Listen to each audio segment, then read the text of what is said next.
My first experience with burrowing owls was back in 2009.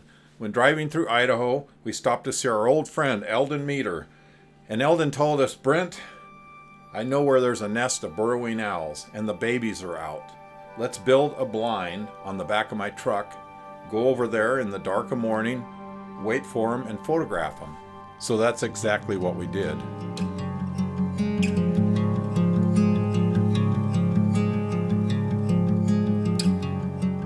"14 years later, I met a friendly ranching couple from southeast Oregon that had burrowing owls on their property. They invited me to set up my cameras. While driving me around the ranch, they took me to a field that was full of squirrels. It was here that we located 2 possible burrowing owl nests. So it's quite common for the owls to move in one of the squirrels' holes. Our job now was to find out which of the holes the owls were using. The first nest we located was near an abandoned pivot line. The second nest was at the back of the field, so we call that the backfield nest. When checking back on the cameras for the first time, the pivot line camera failed to produce any owls, but the backfield nest had clearly shown an adult pair of owls had moved in and was establishing their new home.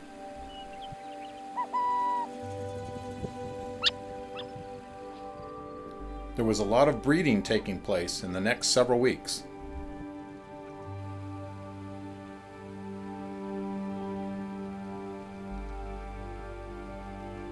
After which the male would either fall or run into the burrow.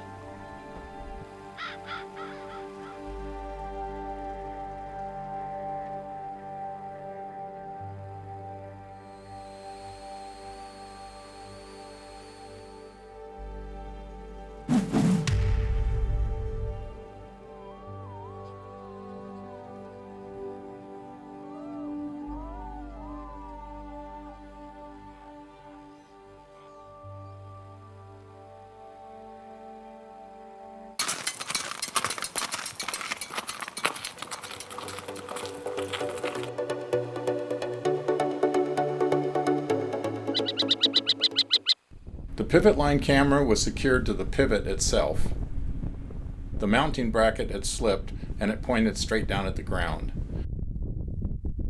My goal was to return every Friday to change out the batteries and cards in the cameras.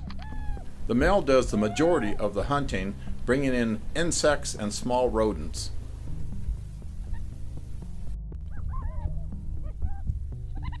They also bring in cow manure, which they can line the nests with, and it also attracts bugs, which in turn they get to eat.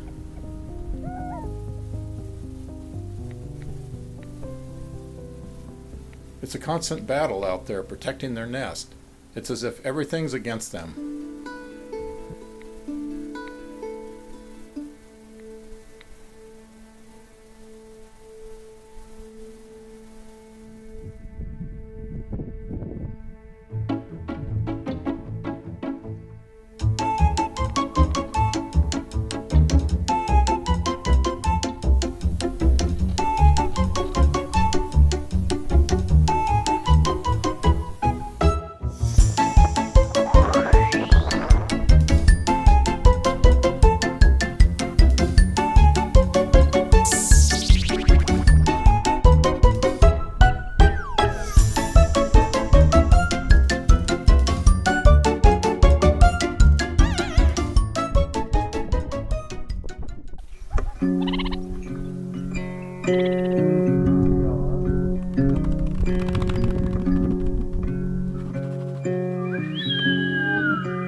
Can't really blame the squirrels for being upset. After all, they're the ones that dug the holes.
Plenty of other birds are in the area. You can hear a meadowlark in the background.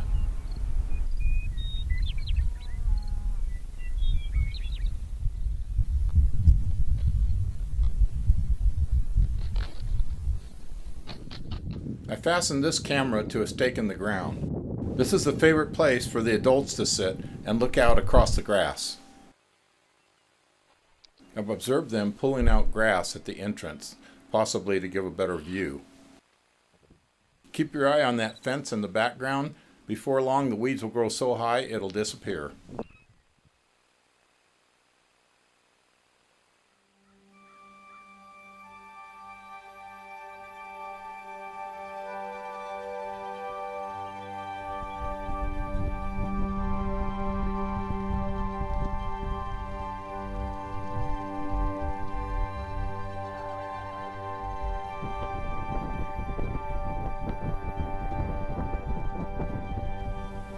When feeling threatened, the owls can lay flat on the ground and not move to avoid detection.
As the mustard and cheatgrass gets taller, it's more difficult for the birds to see out.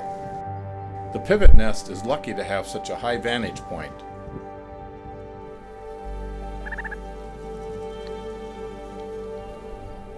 When threatened, the owls have a brilliant defense mechanism against larger animals. They have the ability to mimic the sound of a rattlesnake.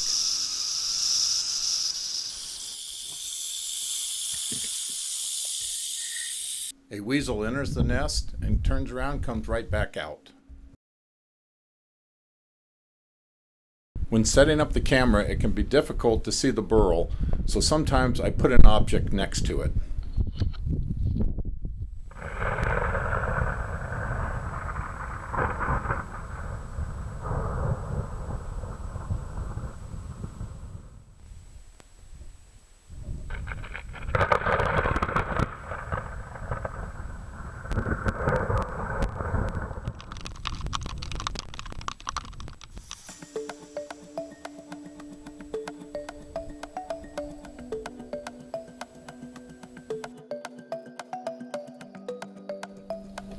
I got a call one morning from the rancher letting me know he was going to move his cows into the field with the owls. There was no easy way to protect the backfield camera, so I moved it up to the pivot.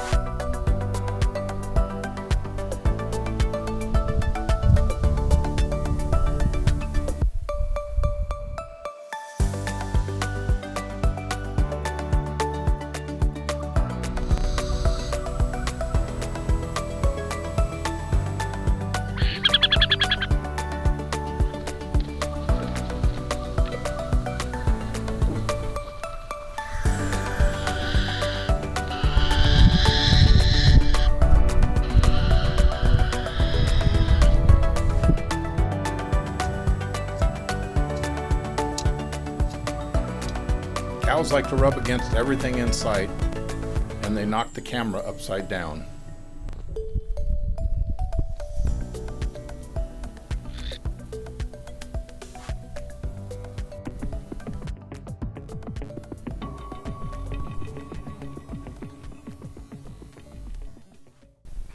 June 8th, the day I've been waiting for, when the first baby appears above ground.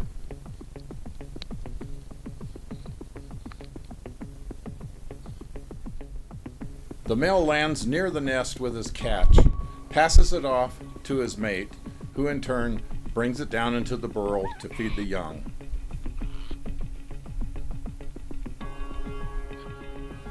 I notice there's a lot more food being brought in now that there's lots of mouths to feed. This is repeated day and night, over and over.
My Merlin app shows several bird species in the immediate area, and a golden eagle was seen along the graveled road.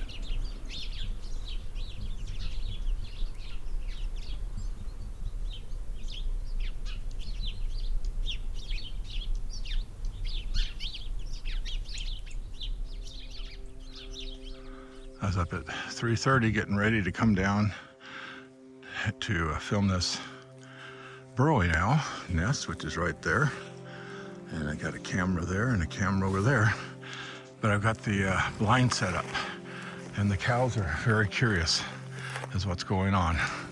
I cut a little trail here.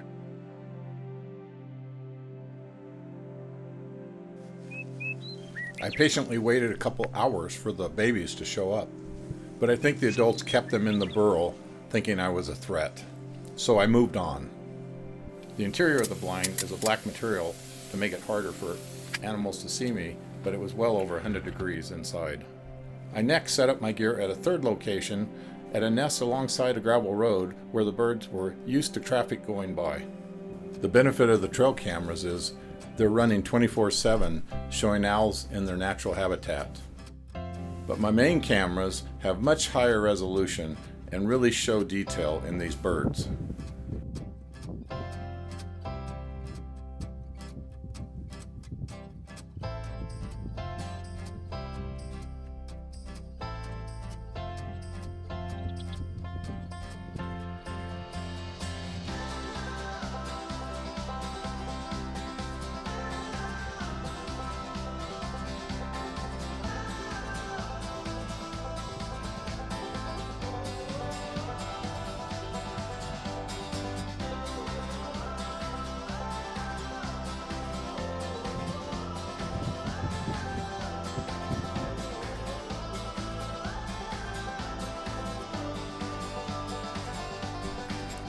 For 3 consecutive days in a row, I decided to video this roadside nest. The babies weren't going to stick around for much longer.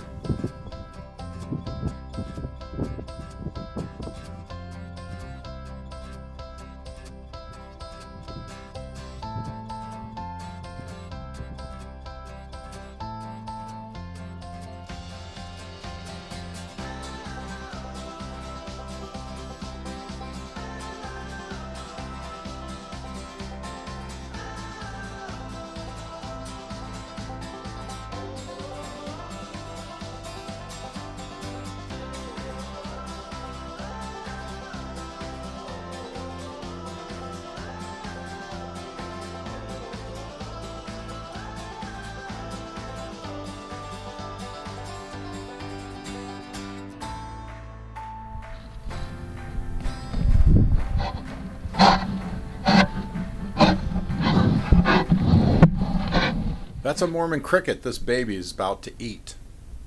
Upon hatching in the spring, they crawl up out of the ground and go on these mass migrations, crossing highways, and when one is run over, the other ones will run out to eat it. There were so many of these disgusting creatures surrounding the rancher's house, they had to literally use a wheelbarrow to haul them away.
Once the male delivers the food to the female, she often eats the head and sometimes pulls the legs off as well. I noticed the same thing happening when I photographed kestrels bringing in food to their young. This clip shows the female eating the head and tearing off the legs before feeding it to her young.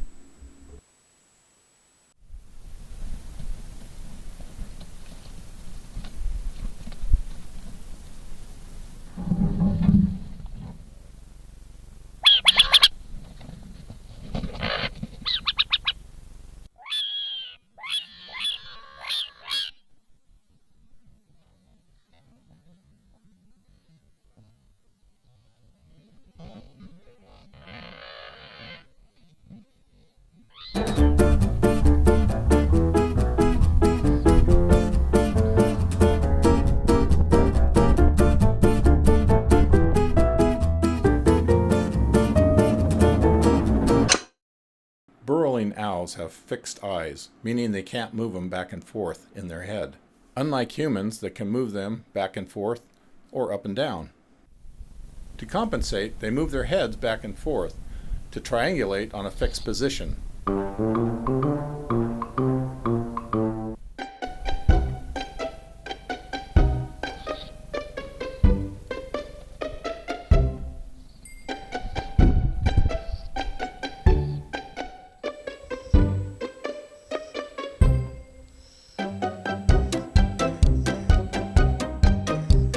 As seen here, both parents are bringing food in at the same time.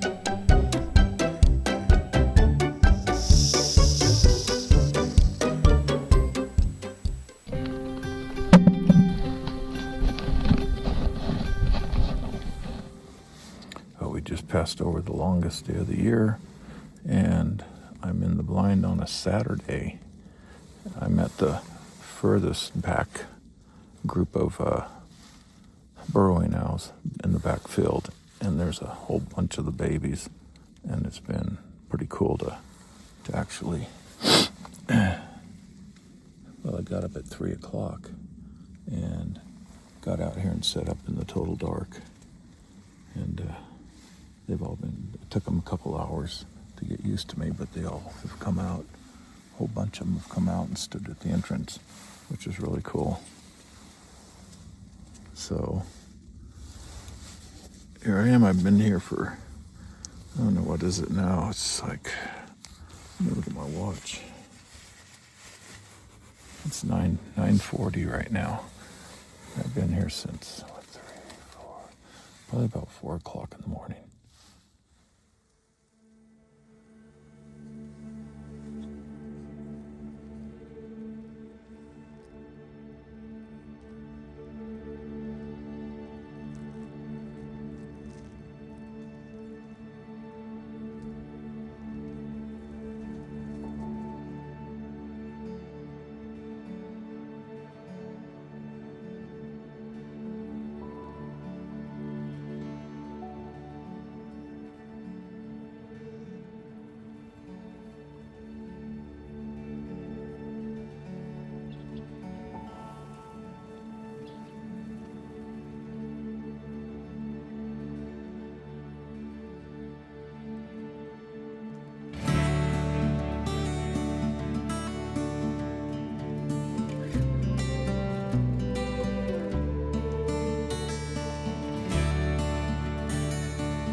Once the family of owls left the nest, other animals began returning to the area.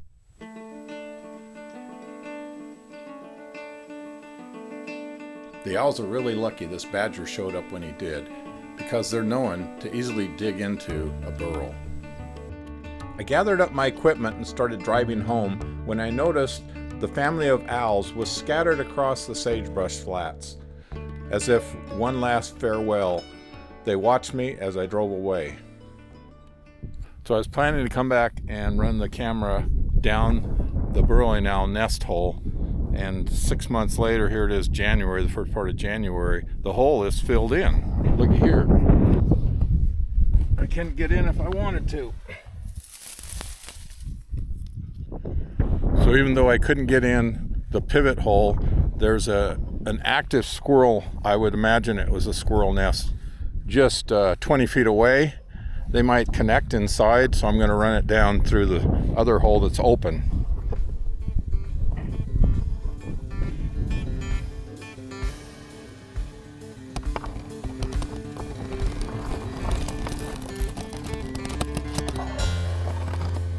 All right, this is another one that's not one of the nest sites. It's in between the two of them.